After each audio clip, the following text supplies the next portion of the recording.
Naša stranka na vlasti ima sve više obožavatelja, čak i izvan ovih granica. Ne samo u susjednim državama, nego i šire. Danomice se žale na ogromne hrpe pisama, dopisnica sa željom da se učlani u ovu naprednu stranku, dakle stranku koja obuhvaća napredni i širi pokret na ovom tlu Europe. U ovom dijelu Europe zaista to je jedna od najboljih, ako ne i najvećih stranaka pače pokreta koja postoji u ovom dijelu Europe. Zaista nijedna druga stranka kao naša stranka na vlasti nema toliko simpatizera, toliko mladeži koje obožava i toliko upliva u obični svijet. Ima još stranaka u svijetu koje možda žele sličnije imati, recimo sličniju bazu. Međutim, kao naša stranka na vlasti zaista nijedna stranka nema toliko upliva u mišljenje običnog čovjeka, kako običnog čovjeka, tako čak i stranaca.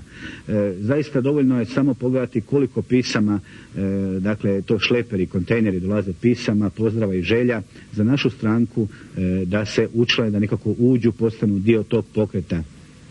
Međutim, naša stranka na vlasti zaista je jedna od stranaka najvećih, ako ne najvećih u ovom dijelu Europe, pače pobuđuje interes i u svim slojima društva, kako u najnižim, tako i u najvišim slojevima. Ta stranka, naša stranka koja je na vlasti, ima i ljubitelje širom svijeta. Tako je mali John Hillis iz Dallasa napisao, pročitat ću vam sad njegovo pismo. Draga mladeži, evo javljam se, ja sam John Hillis, rođen sam u Dallasu 1981. godine. Saznao sam za vašu stranku putem interneta. Želim se učlaniti u vašu stranku, hitno molim, šifra Dallas. Još jedno je pismo došlo iz dalekog Wellingtona za našu stranku. Hello stranka, I am a very young boy, but I trust to you. Your Ivan.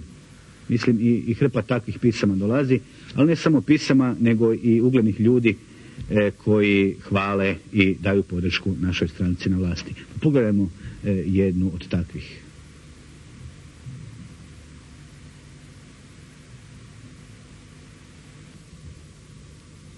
Are you really someone too smart to possess the question? Biće naravno bolje kada ovdje HDZ pobjedi. Too lower do such as it. Jer oni su naravno u prednosti. Too fast. Onda će doći brze nove promjene koje će svi imati koristi. Pa problem that really have. Novaca će naravno biti više nego što novce sad ljudi imaju. But the problem is really possible. Sad radimo na tome. So problem is possible have to. Tako da u buduće ovdje više nikad neće biti korova. The problem is bit to here.